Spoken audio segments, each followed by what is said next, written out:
주일 말씀을 보시겠습니다. 오늘 주일 말씀은 예레미야 5장 1절 한 절입니다. 다같이 예레미야 5장 1절을 보시겠습니다.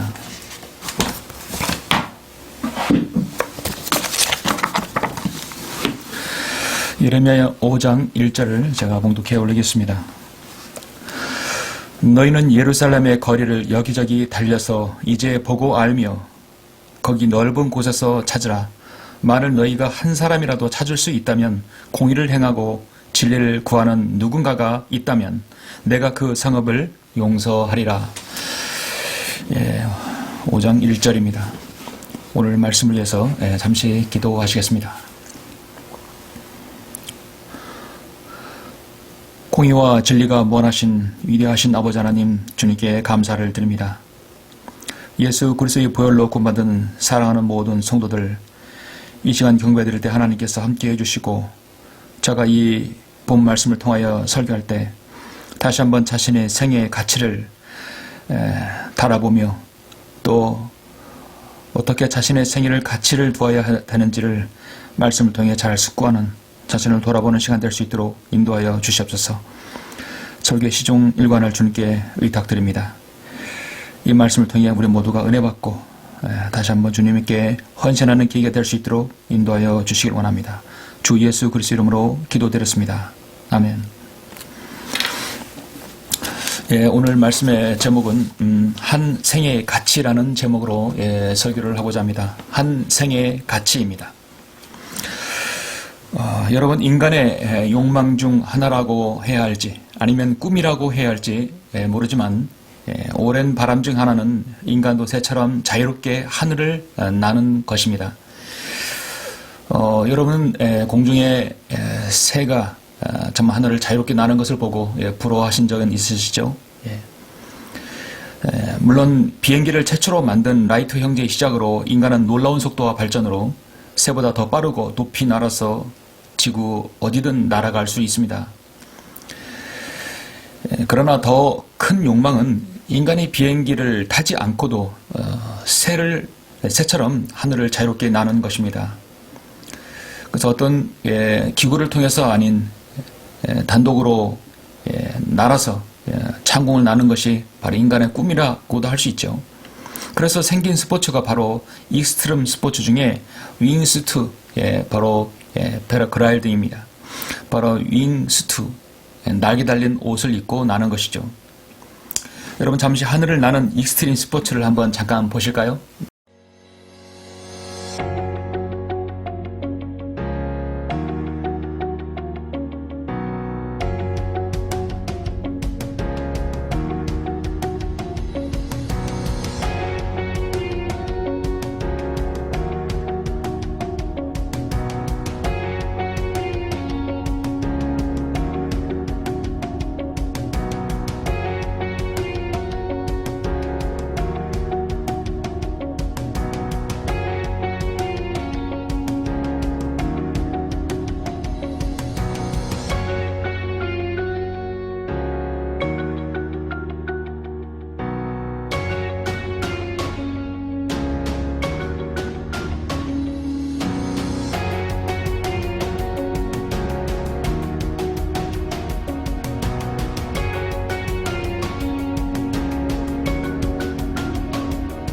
자, 여러분 어떻습니까? 여러분 혹시 오금이 저리십니까? 아니면 시원하고 내가 마치 하늘을 나는 느낌이 들진 않으십니까?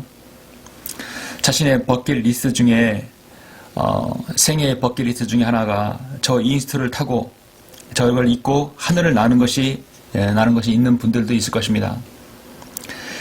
윙스트는 이 양 다리와 양팔 사이에 날개가 달린 공중 활강을 할 수 있는 슈트로 마치 날다람쥐의 모습에서 착안된 그런 슈트입니다. 이 윙스트의 그 시작은 1912년으로 거슬러 올라갑니다. 지금부터 약 110년 전 일이죠. 1912년 33살의 프랑스의 재단사 프란츠 레이첼에 의해서 발명이 됐는데요. 이것은 활강용 옷입니다. 한마디로 높은 곳에서 이 윙스트를 입더라도 반드시 낙하산을 착용해야 합니다. 인간은 새처럼 그렇게 날개가 없기 때문에 반드시 낙하산을 타고 내려야 되죠. 그런데 이 프란츠 레이첼은 윙스트만을 입고 자신의 에펠탑에서 뛰어내리겠다고 하는 것입니다. 정부는 뛰어내리면 죽으니까 마네킹이라도 해서 대신 한번 시험을 해보고 하라고 해서 그렇게 했지만 그는 자신이 직접 실험하겠다면서 자신이 윙스트를 입고 에펠탑에서 뛰어내렸습니다. 물론 낙하산도 없이 뛰어내렸습니다. 그는 그대로 뛰어내려서 즉살합니다. 너무나도 무모한 도전이었습니다. 한동안 이 사건으로 인해서 중지되었다가 1936년 약 20년 이후에 공중낙하 스턴트맨이었던 클램손이 세계 최초로 윙스트를 개발해냅니다. 그러나 26살 되던 해 그 이듬해 에어쇼에서 윙스트 시범을 보이던 중 이때는 낙하산을 메고 뛰어내렸는데 중간에 낙하산 고장으로 펴지지 않아서 그대로 떨어져 사망하게 됩니다. 2012년 콜로라도 대학의 연구에 따르면 윙스트를 즐기는 사람의 72%가 사망 아니면 심각한 부상을 겪었다고 했습니다. 76% 이상이 일기일발의 상황을 직접 경험한 것으로 나타났습니다. 그러니까 사망률이 가장 높은 익스트림 스포츠 중에 하나가 바로 윙스트입니다. 그러니까 경미한 사고가 없습니다. 떨어지면 무조건 죽는 것이죠. 그럼에도 이 익스트림 스포츠를 즐기는 사람들이 날로 많아지는 것입니다. 오늘날의 익스트림 스포츠는 윙스트 끝에다가 첨단 터보 엔진을 장착해서 하늘을 1분 동안 또 수평 내지는 고도로 올라갈 수 있는 정도로 발전해 왔습니다. 결국은 모두가 이제 낙하산으로 착지를 해야 되는 것이죠. 세상에 어떤 스포츠든지 과학 발명품이든지 무엇인 세상에 좋은 최상의 상품들, 완결품들은 사실 처음부터 그렇게 만들어지지는 않았습니다. 누군가 그것을 고안하고 노력하여 만들어지고 시험하고 또 그러다가 죽고 피와 땀의 결정체가 나온 후에 최상의 완결품이 나오기 마련인 것이죠. 한 사람이 태어나서 어떤 분야에 미쳐서 생애를 다 그것에 전력 투자하여 완결품을 내놓는다면 대단한 것입니다. 그러나 그의 평생에 그것을 내놓지 못하고 죽은 이후에 그의 후손들이 그것을 완성했다면 최초로 헌신한 그의 이름을 기리고 또 기억해 줍니다. 그러다가 어느 시간이 지나면 잊어버립니다. 그것이 바로 인간입니다. 요즘 저는 생각해 봅니다. 한 번밖에 살 수 없는 인생길, 두 번 살 수 없는 인생을 가치 있게 살려면 어떻게 해야 하는가? 어떤 삶을 살아야 되는 것인가? 새도 아닌 인간이 날 수 있다고 생각하고 온갖 실험을 하던 중에 때로는 무모하게 그렇게 허망하게 떨어져 생을 마감한다면 그 얼마나 안타깝겠습니까? 설사 그것이 성공한다 하더라도 그 누구의 생명을 구할 수 있겠습니까? 자신의 이름을 세상에 알리는 것뿐이죠. 자신의 명이 두세 개라면 한 번쯤은 무모한 그런 도전이라도 해볼만 합니다. 그런데 인간의 목숨은 하나밖에 없습니다. 여러분 중에는 한 번밖에 없는 인생을 어떻게 하면 가장 가치 있게 보낼 것인가에 대해 생각해 보신 적이 있으시죠? 혹 지금 하시는 일이 한 번만 있는 인생에서 꼭 반드시 해야겠다고 마음먹고 하시는 일입니까? 아니야, 내가 이거 먹고 살기 위해서 하는 일이야. 어쩔 수 없이 하는 일이지. 내가 이거 죽지 못해서 하는 일이지. 여러분 그렇게 푸념 가운데 사시진 않습니까? 여러분 잠시 레위기 27장 1절로 7절을 잠깐 보시겠습니다. 하나님께서 인간의 그 가치를 매긴 부분이 있어요. 예. 남자와 여자 또 나이별로 가치를 매긴 부분이 있습니다. 레위기 27장 1절로 7절입니다. 제가 본문 걸리겠습니다. 레위기 27장 1절 주께서 모세에게 일러 말씀하시기를 이스라엘 자손에게 말하여 그들에게 이르기를 어떤 사람이 순전한 서원을 하면 그 사람들은 주께 너의 정한 값으로 정해지리니 너의 정한 값은 20세부터 60세까지의 남자면 너의 정한 값은 성수의 세켈로 50세켈이 될 것이며 만일 여자면 너의 정한 값은 30세켈이 될 것이니라. 5살에서 20살까지면 너의 정한 값은 남자는 20세켈이요 여자는 10세켈이라. 세켈이니라. 1개월에서 다시 5살까지면 너의 정한 값은 남자는 5세켈이요 여자는 너의 정한 값인 3세켈이니라. 60세 이상은 남자면 내가 정한 값은 15세켈이요 여자는 10세켈이니라. 여자보다 남자, 나이 많은 사람보다 젊은 사람이죠. 러커 목사님은 이 부분을 주석에서 재미있게 세켈을 달러로 환산을 한번 해보았습니다. 세켈이라고 하니까 이것이 이제 뭐 얼마 정도 되는지 잘 모를 수 있잖아요. 그래서 20살부터 60세까지의 남성은 50달러민, 같은 나이의 여성이라면 30달러, 50세의 5살부터 20살까지의 남성은 20달러, 여성은 그것의 절반이 10달러, 60세 이상이라면 남성은 15달러, 여성은 10달러의 가치가 있다고 하는 것이죠. 남자가 나이 들어서 60세 이상이면 남자나 여자나 다 폐물이 돼간다는 것이죠. 이대로 오늘날 은혜의 시대에 사람의 값을 매긴다면 가장 극렬하게 반대하는 사람들이 누구일까요? 성차별에는 물결을 안 가리는 바로 페미니스트일 것입니다.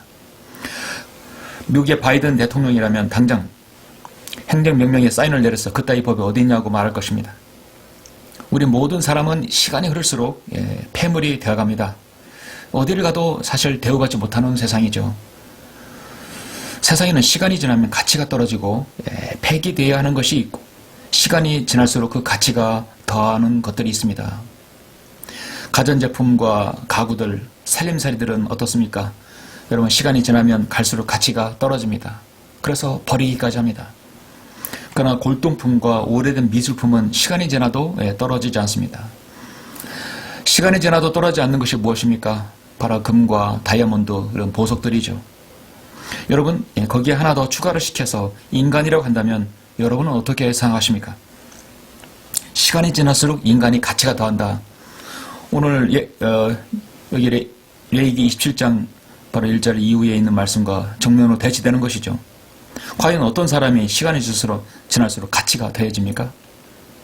누군가가 다이아몬드와 인간의 가치를 결정하는 기준을 4C로 구분해 놓았습니다. 첫 번째는 투명도입니다. 클래리티, 바로 보석과 사람은 맑음의 정도에 따라 가치가 달라진다. 이 다이아몬드는 투명해야 된다는 것이죠. 두 번째는 무게입니다. 캐럿이. 가벼울수록 다이아몬드의 가치가 떨어지는 것처럼 생각과 행동이 가벼운 사람은 인정받지 못하는 것이죠. 그 다음에 칼라입니다. 가치가 있는 보석일수록 신비한 빛을 발합니다. 인간의 삶에도 시간이 지나도 나름대로 빛과 향이 있는 사람들이 있습니다. 넷째는 모양과 결입니다. 바로 컷입니다. 이 보석은 깎이는 각도와 모양에 따라 가치가 달라지죠. 어떤 사람이 많이 깎인 사람입니까? 시간이 지날수록 인생의 풍파와 어려움 가운데서도 많이 깎인 사람입니다. 바로 이 투명도와 무게와 색깔, 모양과 결에 따라서 보석의 가치가 달라지듯 사람도 달라지는 것이죠. 그런데 여기서 인간은 다이아몬드가 지닌 4C와 다르게 하나 더 한 C가 있습니다. 그 C는 무엇일까요? 그렇습니다. 바로 크라이스트, 바로 예수 그리스도십니다. 인간은 예수 그리스도의 보혈로 죄 씻음 받고 구원받아서 그분의 손길로 빚어질 때 비로소 최고의 가치 있는 사람이 되는 것입니다. 바로 걸작이 되는 것이죠. 에베소서 1장 7절에서 그 사랑하시는 이 안에서 우리가 그의 은혜의 풍성함을 따라 그의 보혈을 통하여 구속, 곧 죄들의 용서함을 받았다고 말씀하고 있습니다. 골로새 1장 14절에서 그 안에서 우리가 그의 보혈을 통하여 곧 죄들의 용서함을 받았느니라. 예수 그리스도를 통해서 나이가 적든 나이가 많든 간에 그 사람이 구원받으면 최고의 가치를 지닌 사람이 되는 것이죠. 고린도전서 6장 20절에서 너희는 값을 치르고 산 것이니 그러므로 하나님의 것인 너희 몸과 너희 영으로 하나님께 영광을 돌리라. 어떤 값을 치렀습니까? 하나밖에 없는 우주보다 그 무엇보다 바꿀 수 없는 예수 그리스도의 생명을 내어놓지 않았습니까? 미국의 신 롱펠로우가 보잘것없는 종이 한 장을 들어서 그 위에 시 한 편을 쓰게 되면 그 시인은 당시에 $6,000의 값어치를 내게 되었습니다. 그가 어느 날 레스토랑에서 쪽지에다가 시 한 편을 적어서 놔두었는데 그것이 나중에 엄청난 가치가 있었다고 그러죠. 고우가 배를 움켜쥐며 배고픈 가운데서 불과 50센트의 캔버스 위에 그림을 그리면 $10,000 이상의 가치를 가지게 됩니다. 사람들은 이것을 예술이라는 이름으로 가치를 매기는 것입니다. 같은 종이라도 화폐 제조공이 특수지질의 종이에다가 신사임당을 그려놓으면 5만 원의 가치가 부여되고 세종대왕을 그려놓으면 10,000원의 가치가 되는 것입니다. 그것은 나라에서 그렇게 정했기 때문입니다. 우리는 오늘 한 사람의 생애의 가치에 대해서 함께 한번 숙고하는 시간을 갖고자 합니다. 이 설교를 통해서 여러분 자신이 한 사람의 소중함과 여러분 자신이 하나님 앞에서 얼마나 고귀하고 소중한 존재인지를 한번 생각해 보시는 계기가 되었으면 합니다. 제가 방금 봉독한 이 예레미야 5장 1절은 한 세대의 영적 지도자가 또 한 세대의 하나님의 사람이 얼마나 중요한지를 보여주고 있습니다. 예레미야의 배경은 BC 약 600년경입니다. 북쪽의 이스라엘은 아시리아에 멸망당했습니다. 그렇게 죄악 가운데 있기 때문에 하나님께서 가만두지 않죠. 남쪽의 유다 역시 극악한 죄 가운데서 매우 어려운 상황에 처해져 있습니다. 정치적으로는 강대국인 신은 바벨론과 이트가 호시탐탐 이스라엘을 노리고 있습니다. 그러나 세상들은 하나님을 찾지 않고 바알의 이름으로 예언하는 악행을 저지르고 있습니다. 관리들은 탐욕에 빠져 부패했습니다. 백성들은 다른 신들을 있게 분양하며 자기 손으로 만든 것에 절하를 하며 우상을 숭배했습니다. 남자들은 거리에서 여자를 구하는 음란함에 빠져 있습니다. 지도자로부터 모든 백성이 이르기까지 위에서부터 아래까지 총체적으로 부정과 불의에 빠지고 말았습니다. 자, 한 국가가 그렇게 되면 나라는 어떻게 됩니까? 망하는 것입니다. 지금은 베네수엘라나 그리스처럼 되어버리는 것입니다. 이런 안타까운 상을 바라보시면서 하나님께서는 예레미야 선지자를 통해 눈물로 호소합니다. 예루살렘의 성 안에서 공의를 행하며 진리를 구하는 한 사람을 찾으라. 진실하고 정직한 한 사람을 찾으면 내가 예루살렘 성을 멸망시키지 않겠다 하는 것이죠. 자, 오늘날 우리가 살고 있는 이 시대의 모습과 당시의 이스라엘의 상황은 너무나 흡사합니다. 이 나라 교회의 지도자들의 잘못된 모습이 종종 매스컴에 오르내립니다. 수많은 이단 교리에 빠진 사람들이 많습니다. 나라의 지도자들은 당략에 빠져서 국가의 안위와 미래에 대해서 비전을 제시하지 못합니다. 정치적인 불안정은 국가의 정체성마저 흔들립니다. 국가의 경쟁력은 날이 갈수록 떨어지고 계층 간에, 세대 간에, 또 지역 간에 갈등이 점점 더 벌어지고 있습니다. 우리나라는 남북 갈등보다도 떠나서 벌써 이 나라 얼마나 도쪽이 나고 있습니까? 한 국가의 중요한 먹거리며 그 안전하다는 원자력 발전의 초인류 기술은 한 사람에 의해서 폐기시키며 외국에서는 원전 세일즈를 하는 극한의 모순을 보여주고 있습니다. 국가의 백년대계인 교육정책은 시각으로 무너지고 있습니다. 교권은 무너졌습니다. 이 나라는 점점 사회주의를 옹호하는 자들이 국회와 각 정부 요직과 심지어 입법부, 사법부까지 관장되었습니다. 사실 우리나라는 지금 국가 폭망의 수준을 밟고 있는 것입니다. 여러분은 한 국가 지도자가 잘못하게 되면 나라가 이렇게 되는 곳이구나, 여러분 목도하고 있는 것입니다. 한 번도 경험하지 못한 나라를 지금 경험하고 있는 것이에요. 예레미야는 부패한 유다 백성들의 죄를 뉘우치고 주 하나님께로 돌아오라고 외치고 있습니다. 사실 선지자 이사야도 외쳤고 모든 선지자들이 그렇게 외쳤어요. 정말 하나님의 메신저들이었습니다. 당시 남쪽 유다 백성들은 북이스라엘의 백성들이 범죄하여 아시리아에 멸망당하는 것을 두 눈으로 목도했습니다. 그러면서도 고집스러울 정도로 그들은 죄에 집착해 있습니다. 그들의 죄악은 북이스라엘의 죄악보다 더 악하게 저지르고 있습니다. 모르면서 지는 죄보다도 그들은 알면서도 더 큰 죄를 짓고 있는 것이죠. 예레미야는 강력하게 유다가 멸망하는 것을 선포하고 백성들의 회개를 촉구했습니다. 그는 사람들의 눈치를 살피지 아니하고 오직 하나님의 말씀을 강력하게 선포하는 것입니다. 그런 사람이 지금 이 시대에 이 나라에 필요합니다. 예레미야 같은 설교자가 필요합니다. 느헤미야 같은 정치 지도자가 필요합니다. 에스라 같은 교회 지도자가 필요합니다. 아모스 같은 거리 설교자가 필요합니다. 요시야 같은 개혁자가 이 땅에 필요합니다. 주님께서 다시 오시기 전에 그러한 지도자들이 한 사람이라도 있으면 얼마나 좋겠습니까? 어디서 나와야 합니까? 여러분은 그리스도인입니까? 여러분은 이 나라를 사랑하십니까? 여러분은 교회를 사랑하십니까? 여러분은 지금 마지막 때라고 부르십니까? 그러면 예레미야 이 본문을 통해서 여러분 자신이 바로 예레미야 같은 심정으로 이때를 바라보아야 합니다. 누구를 둘러볼 필요가 없습니다. 바로 자신을 봐야 합니다. 그렇다면 한 생애가 같이 있으려면 무엇이 필요할까요? 한 생애의 가치를 가지려면 무엇이 필요한가?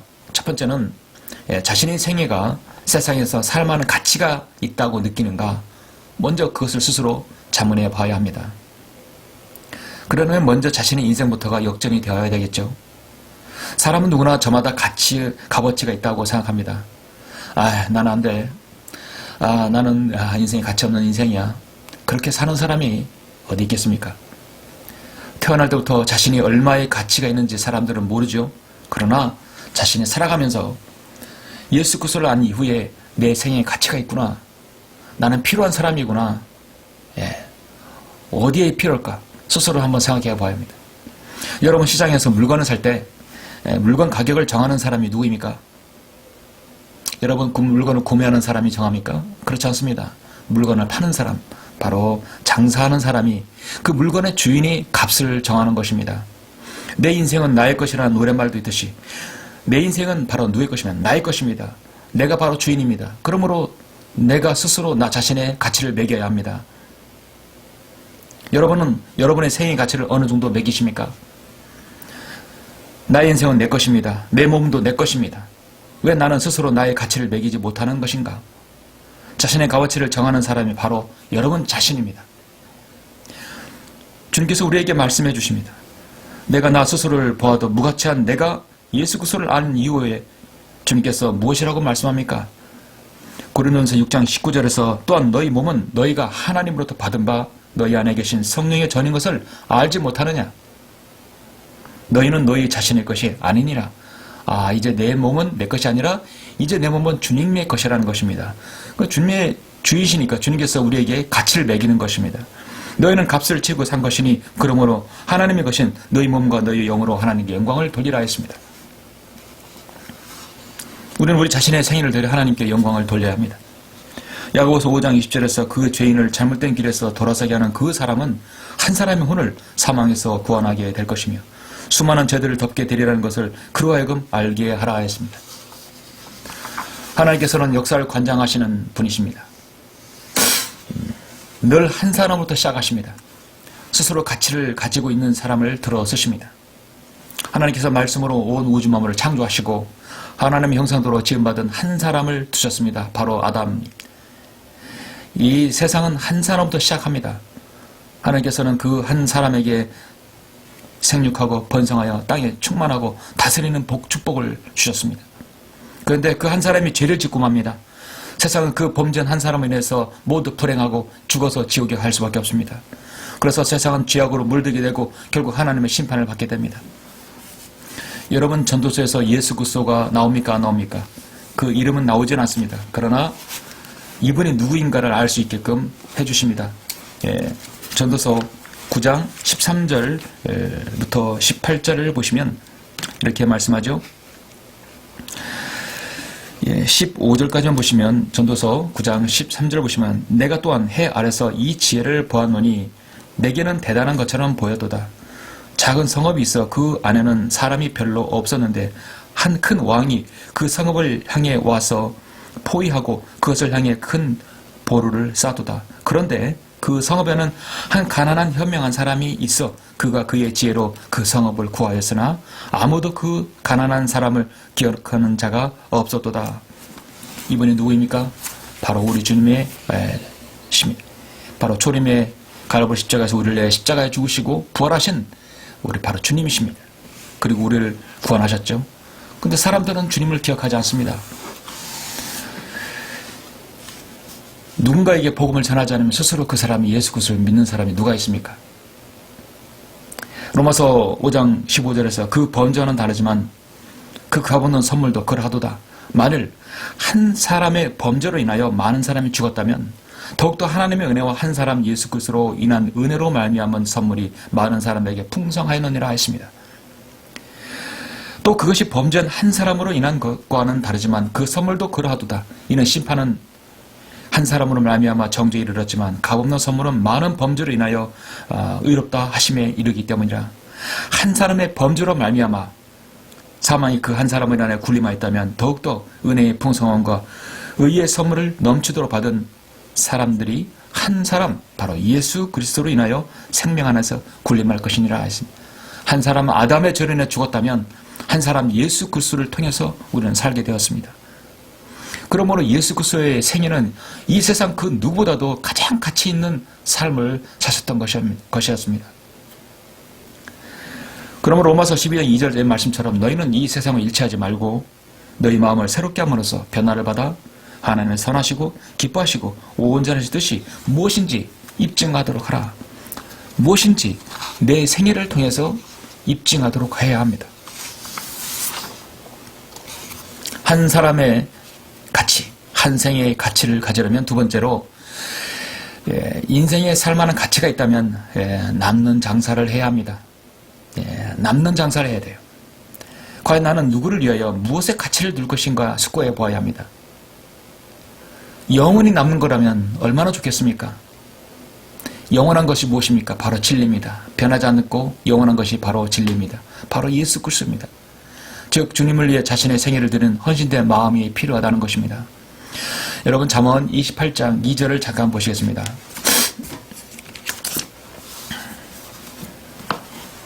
잠언 28장 2절을 보시면 땅의 죄가로 인해 그곳에 통치자들이 많아져도 그 나라는 명철과 지식이 있는 한 사람으로 인하여 오래 가리라. 한 사람으로 인하여 오래 가리라 했습니다. 한 사람 때문에 망하면 한 사람 때문에 살 수 있고 흥할 수 있는 것이에요. 그러면 한 사람이 가치가 참 소중한 것입니다. 2000년 교회사에서 그 누구보다도 주님을 잘 따랐던 사람 중에 한 사람이 있습니다. 바로 사도 바울입니다. 우리 그리스도인은 사도 바울이 세계야말로 가장 가치 있는 생을 살다가 올라간 사람으로 믿고 있습니다.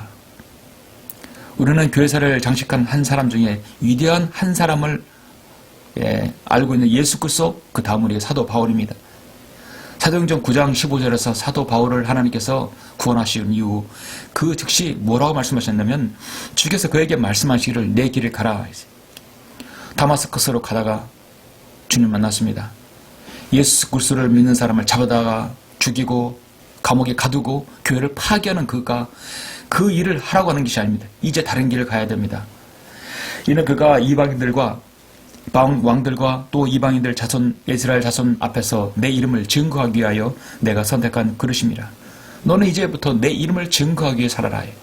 교회를 파괴하는 것이 아니라 교회를 세워야 된다는 것입니다. 이는 나로 이방인들을 위한 예수 그리스도의 일꾼이 되게 하시어 하나님의 복음을 수행하게 하심으로써 이방인들을 제물로 드리는 일이 성령으로 거룩하게 되어 받으실 수 있도록 하심이라 말씀하고 있습니다. 사도 바울이 한 사람 생애를 보면 여러분은 한 사람의 생애가 얼마나 가치 있는지를 잘 아실 것입니다. 하나님께서는 구원받지 못한 사울을 구원하여 주시고 그에게 인생에 있어서 어떠한 삶을 살아야 할지를 알려주십니다. 사도행전 20장 24절 보면 사도 바울은 그렇게 살았습니다. 자신은 또 나의 달려갈 길을 다 갔다고 말씀하고 있습니다.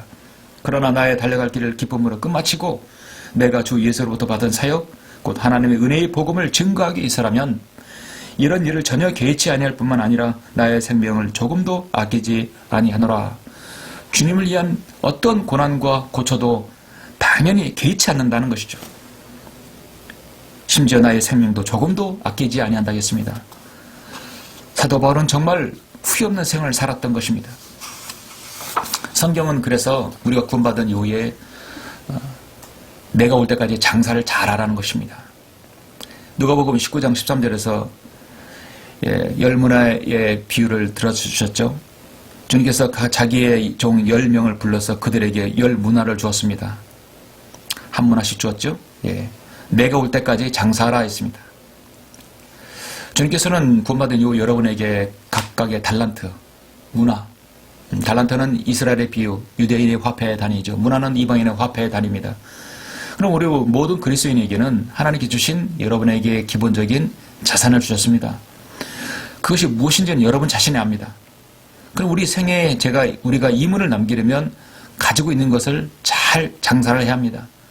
시장에서 물건을 정하는 사람이 누구라고 했습니까? 바로 여러분 자신입니다. 여러분 자신의 주인공이 바로 여러분 자신입니다. 내 인생의 주인공은 바로 나며 내가 주인입니다. 바로 장사하는 사람, 바로 그리스도인 여러분 자신입니다. 우리는 우리의 모든 달란트를 총동원해 장사를 해야 합니다. 우리 주님께서 주인이십니다. 나중에 주님께서 결산할 날이 있다고 말씀하고 있습니다. 바로 그리스도의 심판상입니다. 여러분 요한계시록 13장에서 보면 한 사람이 나옵니다. 이 사람은 일찍이 2000년 전에 이 땅에 살았었습니다. 그의 생애는 배반의 바로 반역의 생애였습니다. 바로 주님께서 갈고 십자가에 못 박혀 죽게 한 주님을 배신한 유다 이스카리옷입니다. 그래서 여러분 가룟 유다가 아니라 이스카리옷이라고 해야 합니다. 이스는 뭐뭐 태생입니다. 카리옷, 카리옷 출생입니다. 유다 이스카리옷입니다. 그는 죽었다가 자기 거처로 갔습니다. 이 곧 있을 대환란에 이 땅에 다시 나타날 것입니다. 그때가 바로 적그리스도의 이름으로 나타날 것입니다. 그는 666 숫자를 가지고 나타납니다. 요한계시록 13장 18절에 보면 지혜가 여기 있으니 지각이 있는 자는 그 짐승의 숫자를 헤아려 보라. 그것은 한 사람의 숫자이니 그 숫자는 666이니라 했습니다. 우리 주님께서 자신의 신부로 교회를 맞이하러 공중 재림하실 것입니다. 적그리스도도 자신의 신부인 로마 카톨릭을 이제 받아들입니다. 그리고 나중에 없애버리죠. 끝없이 깊은 구렁에서 올라옵니다. 주님께서는 세상의 통째로 오시기 전에 고난과 죽음을 맛보셨습니다. 주님의 대적이 되는 한 사람 적그리스도도 한 번 이 땅에 와서 마귀의 역할을 하고 스스로 죽었습니다. 주님께서는 공생애 3년 반에 사역하실 때 많은 이적을 베풀어 주시며 사랑과 자비를 베풀어 주셨습니다. 한 사람 적그리스도도 자신이 3년 반 지나면 기적을 행하고 자신의 통째로서 이 세상에 군림할 것입니다. 주님께서는 하나님의 형상으로 그대로 입으신 육신으로 오신 하나님이셨듯이 한 사람 적그리스도도 사탄의 아바타입니다. 바로 화신으로, 사탄의 화신으로 이 땅에 올 것입니다. 요한일서 4장 3절에서 이렇게 말씀합니다. 예수 그리스도께서 육신으로 오신 것을 시인하지 아니하는 모든 영은 하나님께 속한 것이 아니라 했습니다. 이것이 곧 적그리스도의 영이니라. 그것이 오리라는 것은 너희가 들었으나 지금 그것이 이미 세상에 있느니라. 여러분, 적그리스도의 영은 지금 이 세상에 너무너무 많이 있습니다. 예수 그리스도를 받아들이지 않고 사탄을 받아들이는 자들이 바로 적그리스도의 영입니다. 적그리스도는 온전히 세상에 극도의 혼란을 주고 사람들 지옥의 구렁텅이에 빠지게 하기 위해서 그 목적이 그것입니다. 그러기 위해서 세상에 나온 자입니다. 한 사람의 생애가 자신의 구원은 물론 다른 사람의 생애까지도 파멸에 몰아넣고 세상을 혼란케 하는 자가 바로 적그리스도의 영을 소유한 적그리스도입니다. 그런 적그리스도의 영을 소유한 자가 이 땅에 얼마나 많았습니까? 역사를 돌이켜보면 공산주의자 마르크스, 레닌, 마오쩌둥, 김일성, 김정일, 전체주의자 아돌프 히틀러, 히물러, 로마 카톨릭 교황들, 추기경들, 그를 따르는 신부들, 수녀들, 오늘날 딥스테이트 거물들로 대규모 인구 감축을 기획하는 자들, 빌 게이츠, 조지 소로스, 로차일드 그룹, 일루미나이트, 그리고 하나님을 거부하는 유대인 부르층들, 그리고 그들을 따르는 사회주의 아류들, 이들은 모두 자신의 생애를 온전히 사탄에게 바쳐서 파멸에 이르게 하는 자들입니다. 그들은 살아생전에 이미 지옥의 가장 깊은 곳을 예약한 자들입니다.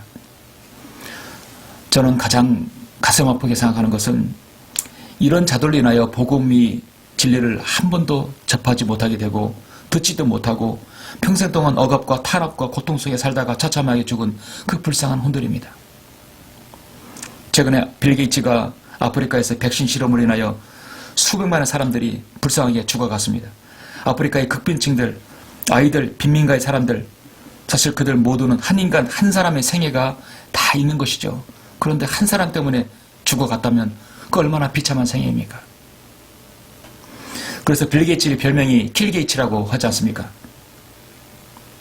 이렇게 살아도 저렇게 살아도 한 세상, 한 평생, 한 세상, 한 생애입니다. 사람들은 저마다 자신의 인생을 살아갑니다. 오늘 너무도 무가치하게 생을 낭비하고 죽은 사람들이 있습니다. 너무나 불쌍하고 안타깝게 죽어가는 사람들이 있습니다.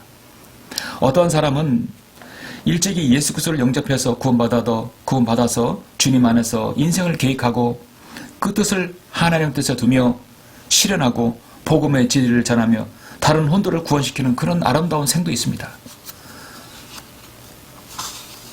같은 인생이 어쩜 이렇게 다를까요? 여러분은 어떤 생애를 살아가고 싶으십니까? 말씀을 맺겠습니다. 세상에서 가장 가치 있는 것은 무엇입니까? 다이아몬드가 아닙니다. 성경은 그것은 저 셋째 하늘에서 앞으로 우리가 거주하는 새 예루살렘에서는 저 길바닥에 널린 것들이 바로 다이아몬드 그런 것들입니다.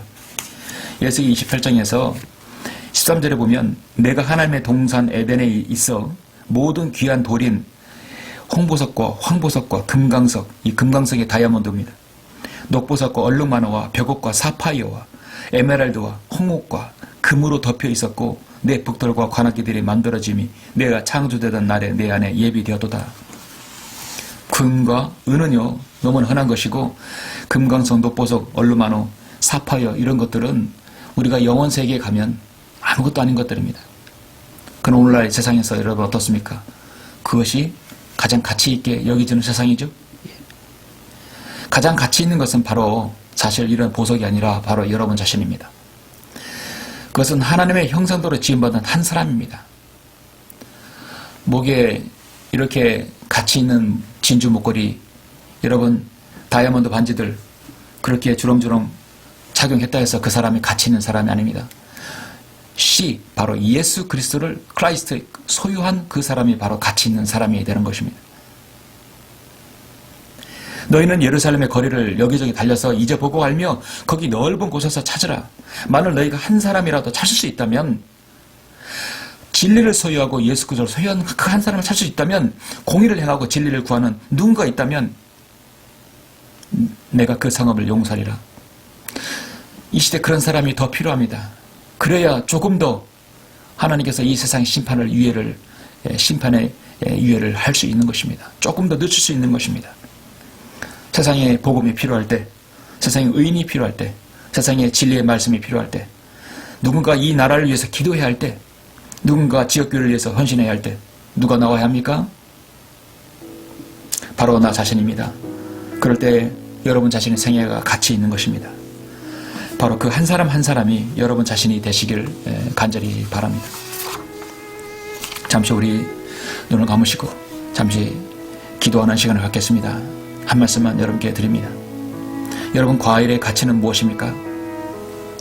그렇습니다. 과일은 달아야 합니다. 바로 당도입니다.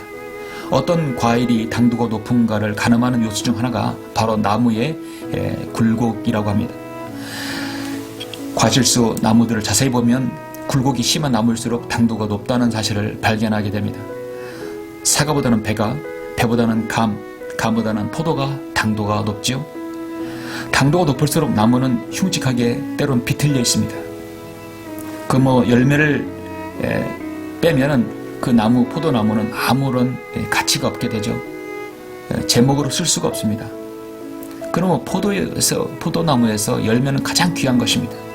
나무가 자기 몸을 흉하게까지 하면서 굴곡을 만들어 당도 높은 과일을 만들어내는 것입니다. 우리는 여기 자연에서도 한 가지를 배울 수 있습니다. 어떤 인생이 가치가 있고 당도가 높은 인생입니까? 그렇다고 무조건 세상 풍파를 다 겪고 굴곡지고 파란만장한 생활을 산 사람입니까? 그렇지는 않습니다. 그렇다 하더라도 우리 주 예수 그리스도를 만나야 합니다. 거기에서 주님을 위한 고난과 어려움을 승화시킨 성도가 바로 가치 있는 성도가 되는 것입니다. 하나님께 크게 쓰임받은 큰 일꾼은 한결같이 광야의 고통을 통과한 사람들이었습니다. 참 아름답고 가치 있는 성도는 고난의 광야에서 깊은 자국을 남기며 다른 사람의 유익을 추구하는 성도입니다. 굴곡진 고통과 희생 없이 다른 사람을 유익하게 하는 당도 높은 과일을 만들어낼 수는 없습니다. 굴곡진 인생을 산 아브람, 요셉, 모세, 다윗, 사도 바울, 하나님의 큰 일꾼으로 쓰임받지 않았습니까? 굴곡지고 힘든 삶을 살았더라도 그들은 가치 있는 삶을 살았습니다. 그런 사람이 교회사에서 얼마나 많이 있습니까? 이제 주님 오실 날이 머지 않았습니다. 지금 여러분의 고통과 여러분이 어려움을, 고난을 겪는다면 누구 때문에 그렇습니까?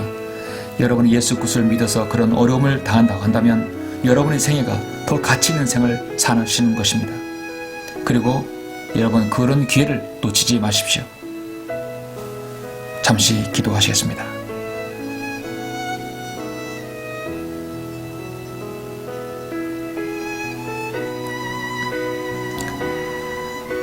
제가 기도하고 설교를 마치겠습니다. 우리를 사랑하시는 아버지 하나님, 감사를 드립니다.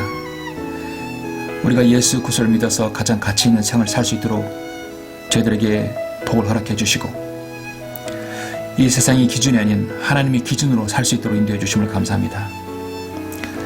무가치한 저희들을 예수 그리스도의 보혈로 구원받아서 이제 바른 말씀을 통해서 이 생을 살 수 있게 되어 감사를 드립니다. 이제 우리가 더 가치 있는 삶을 살려면 주님을 위한 생을 살아야 합니다. 복음과 진리를 모르는 사람에게 어떤 형태로든 복음의 진리를 전할 수 있도록 인도해 주시고 저 지옥의 구렁텅이 떨어지지 않도록 한 그리스도인 한 사람 한 사람 생애가 잘 쓰여질 수 있도록 인도하여 주십시오. 그 한 사람이 바로 나 자신이라는 사실을 알게 해주시길 원합니다. 모든 것을 감사드리며 주 예수 그리스도 이름으로 기도드렸습니다. 아멘. Banner given for display to the soldiers of the King. As an ensign fair we lift it up today, while as ransomed ones we sing. Marching on and on, marching on and on, for Christ count everything but loss, for the King of Kings till toil and sting beneath the banner on the cross. Over land and sea, wherever man may dwell, make the glorious tidings known. Of the crimson banner now the story tell, while the Lord shall claim his own. Marching on and on, marching on and on, for Christ count everything but loss, for the King of Kings will toil and sting beneath the banner on the cross. When the great commander from the vaulted sky sounds the resurrection day, then before our King the faint foe shall die, and the saints shall march away. Marching on and on, marching on and on, for Christ count everything but loss, for the King of Kings will toil and sting beneath the banner on the cross.